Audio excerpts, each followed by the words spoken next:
Fala, minha gente! Tudo bem com vocês, galera? Aqui mais uma aula com o professor Telso Cupira, essa aula fantástica aqui de tecidos epiteliais glandulares, beleza? E aí, tá tudo tranquilo como grilo, manso como ganso, suave na nave, leve na neve, de boa na lagoa, tranquilo no mamilo? Cara, tamo junto para mais essa aula, espero que você curta, beleza? É uma aula de continuação do tecido epitelial. Se você ainda não viu a aula de tecido epitelial de revestimento, volta, procura a minha outra aula de tecido epitelial de revestimento, que vai lhe ajudar muito para a compreensão dessa aula, beleza? Então vamos que vamos, galera. Tecido epitelial glandular ou tecido epitelial de secreção. Como eu trouxe na aula passada, a nossa compreensão de tecido epitelial, ele compreende o quê? Ele compreende o revestimento, ele compreende proteção contra choques físicos, né? Contra agentes invasores, ele compreende... Isso aqui sou eu organizando o cronômetro, galera, para não estourar o tempo. Vamos lá. Ele compreende choques mecânicos, agentes invasores como bactérias, vírus, protozoários, fungos, etc. Beleza? Ele atua no revestimento da maioria dos nossos órgãos, né? Órgãos musculares, órgãos ocos, da parte interna do nosso organismo. Várias vezes ele se especializa, né, de acordo com cada tecido que ele vai revestir, né? Nós temos o pericárdio no coração, nós temos a meninge no sistema nervoso, nós temos a pleura nos pulmões, o endotélio nos demais órgãos, enfim, nós temos uma série de compreensões de tecido epitelial de revestimento dentro do nosso organismo.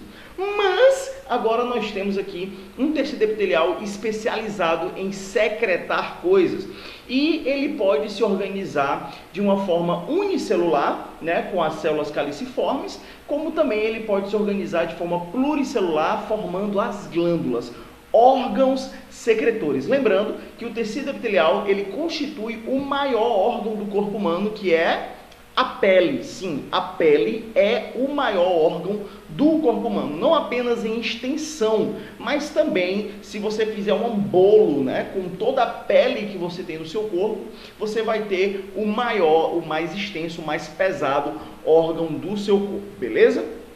Então nós temos aí as estruturas que constituem essas glândulas, né, que vão estar sendo originadas pelo tecido epitelial glandular. Professor, qual a diferença do tecido epitelial glandular para o revestimento? Em definição, ele não altera, ele continua sendo um tecido que tem pouca matriz extracelular, as suas células continuam sendo conectadas umas diretas às outras, sendo unidas, né, por uma fricção subatômica. Então eles têm sim uma união, uma certa resistência e tal, mas algumas dessas células, elas são diferenciadas, né, sendo caliciformes, e é por conta disso, elas têm a capacidade de secretar substâncias, ou mesmo de secretar as próprias células. Elas eliminam células mortas por meio de ductos, e então você tem secreções de sebo, de cera, enfim, a gente vai ver isso aí com mais detalhes, beleza? Então nós temos duas unidades que constituem o tecido epitelial glandular. Você tem aqui o parênquima, né, que é a unidade secretora junto com o seu ducto, que é o estroma, que é constituído de tecido conjuntivo que sustenta o parênquima. Perceba que ele sempre está associado, o tecido epitelial sempre estará associado ao tecido conjuntivo. Por quê, professor? Porque o tecido epitelial, ele precisa de tecido conjuntivo adjacente a ele para absorver nutrientes, oxigênio, enfim, todas as atividades metabólicas dele são realizadas por tabela, por difusão, por esse tecido conjuntivo, beleza? Então vamos que vamos. Vamos lá, glândulas, né? Então nós temos aqui a distinção, né, a subclassificação do tecido epitelial glandular. Você vai ter a origem de glândulas e secreções exócrinas e secreções endócrinas, beleza? Professor, qual a diferença de secreção exócrina para endócrina? Anota aí. Exócrina é uma secreção que vai para fora da corrente sanguínea, beleza? E endócrina é para dentro da corrente sanguínea. Por exemplo, se eu pergunto para você, a saliva é uma secreção endócrina ou exócrina? Você vai pensar, é exócrina. Mas tem gente que fala, ah, mas eu engulo a saliva, então ela é endócrina. Não, ela é exócrina, porque a saliva ela não vai para dentro da corrente sanguínea, beleza? O pâncreas, ele é uma glândula endócrina ou exócrina? O pâncreas, como ele é uma glândula que fica dentro da gente, ele é uma glândula endócrina. Errado. O pâncreas, ele é uma glândula mista. Ele tanto secreta substâncias para dentro da tua corrente sanguínea, como ele também secreta substâncias para fora da tua corrente sanguínea. Professor, me dá um exemplo. Por exemplo, para fora da corrente sanguínea, ele produz enzimas digestivas para te ajudar na digestão, né? Ele vai te produzir aí a tripsina, por exemplo, né? Que vai estar atuando lá dentro do estômago na digestão, na emulsificação de proteínas. E também ele vai estar produzindo a famosa insulina e o glucagon, que são substâncias que vão estar aí ajudando você na questão da emulsificação dos açúcares, né? E também dos processos metabólicos, da concentração de açúcares, de glicose do teu sangue, né? Caso você esteja com fome, o glucagon ele vai agir no fígado, né? Produzindo, atuando na liberação de açúcares para o teu sangue. Caso você esteja se alimentando, a insulina ela vai atuar dissolvendo os açúcares da alimentação para que você consiga absorvê-los com mais facilidade. Show de bola? Então vamos lá. Classificação ao número de células. Como eu falei para vocês logo na introdução, os tecidos epiteliais, glandulares, eles se classificam dentro de glândulas, né? De tecidos unicelulares, né? De células unicelulares que vão estar sendo responsáveis pela secreção diretamente para dentro da tua corrente sanguínea. Como também você vai ter aí organizações pluricelulares, onde vamos estar formando as glândulas, né? As famosas glândulas exócrinas e glândulas endócrinas, beleza? Então, nas unicelulares, nós temos as células caliciformes, que vão estar aqui produzindo secreções dentro do intestino grosso, intestino delgado e na traqueia. E na pluricelulares, você vai ter aqui glândulas exócrinas com porções secretora e condutora. Nas glândulas endócrinas não existem ductos, afinal de contas, os ductos, eles encaminham, né, essas secreções para algum lugar. Já nas glândulas endócrinas, você vai observar que existem, vasos sanguíneos em volta das glândulas. Vocês estão vendo aqui meu mouse aqui, você tem vasos sanguíneos em volta das células secretoras e elas secretam diretamente para esses vasos sanguíneos e então eles levam, ou seja, você não tem a necessidade aqui, o ducto é justamente esse canal aqui, tá, gente?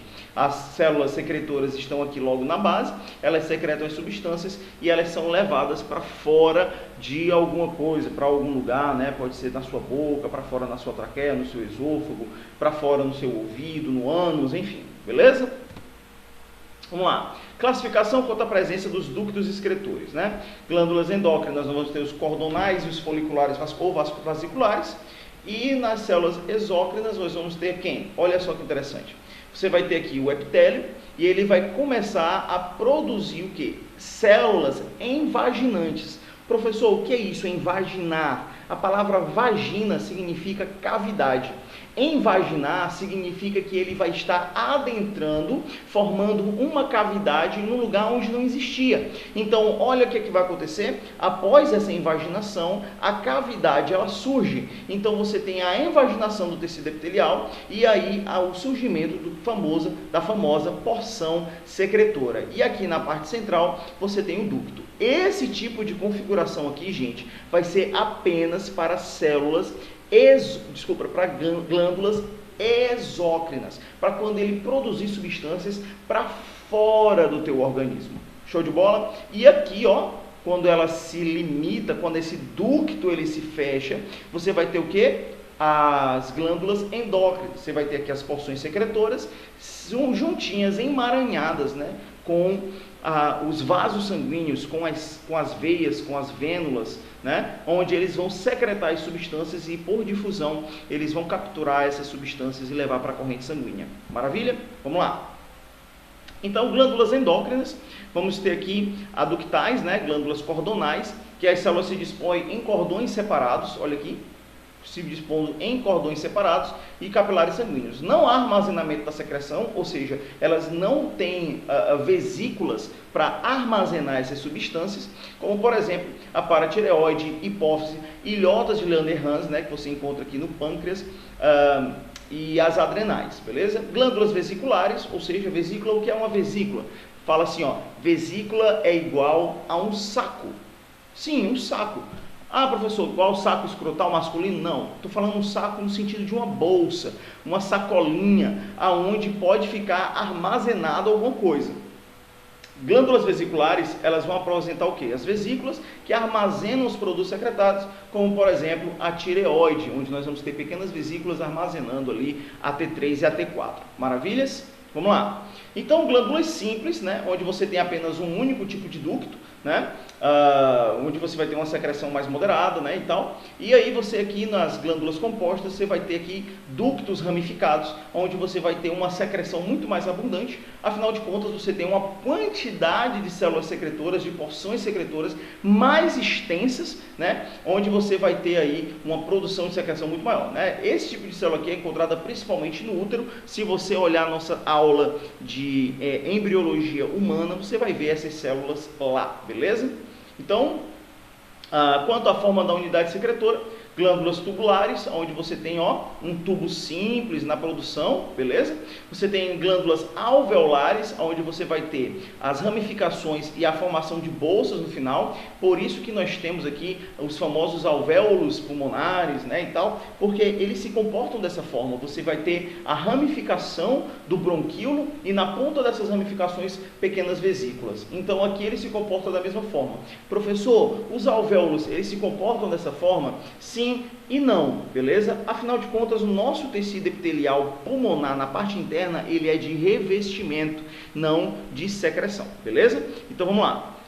Possui um aspecto mais arredondado, glândulas sebáceas, pele, pâncreas e glândulas salivares, e nos tubo-alveolares, onde tem uma ramificação maior, possui dois tipos de unidades secretoras tubulares alveolares, como glândula mamária, glândula submandibular e as glândulas gástricas, né? Outras formas de classificação, não precisamos aprofundar nisso, porque raramente, quase nunca, eu vi esse tipo de questão sendo formulada, beleza? Tampouco nos vestibulares da vida. Então, fique com as definições anteriores, mas se você quiser um decorebazinho na sua vida, tá aí, dá um print ou pause isso daí e tenta decorar essas novas ramificações aí. Maravilha? Vamos lá. Quanto ao tipo de substância que é levada, né? Nós temos aí substâncias mucosas, serosas e mistas. As mucosas, você vai ter, por exemplo, aí a substância sublingual, né, que ela é uma substância mais líquida, viscosa, né, um tanto quanto deslizante, né? Você pega essa substância, ela consegue fazer até aquela ligazinha, né? Ela tem uma viscosidade mais amena, né? Quando você tem as serosas, você tem uma secreção aquosa e límpida que cora em vermelho, no, por exemplo, poxa, mano, enfim, eu esqueci o nome da estruturazinha, meu Deus do céu. Enfim, vamos lá, daqui a pouquinho eu lembro esse nomezinho aí, maravilha?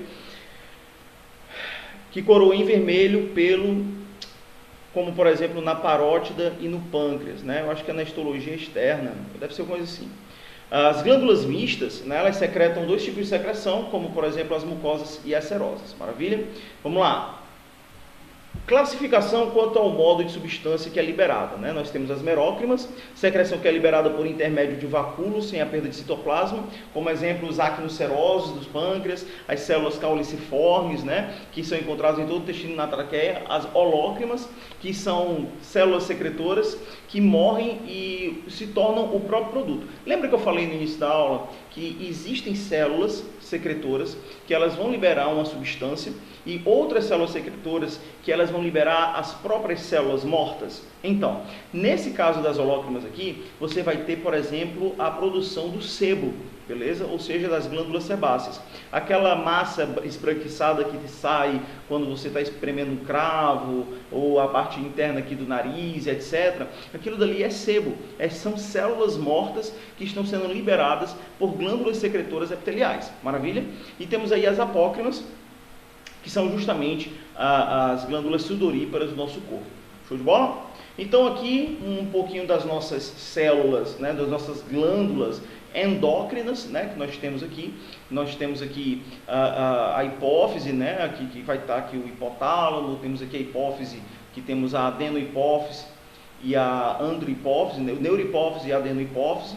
Temos aqui a glândula pineal, tireoide, temos aqui o timo, né? Temos aqui as suprarrenais, também conhecido como adrenais, temos aqui o pâncreas, temos os nossos queridos testículos e também, no caso das mulheres, os ovários, beleza?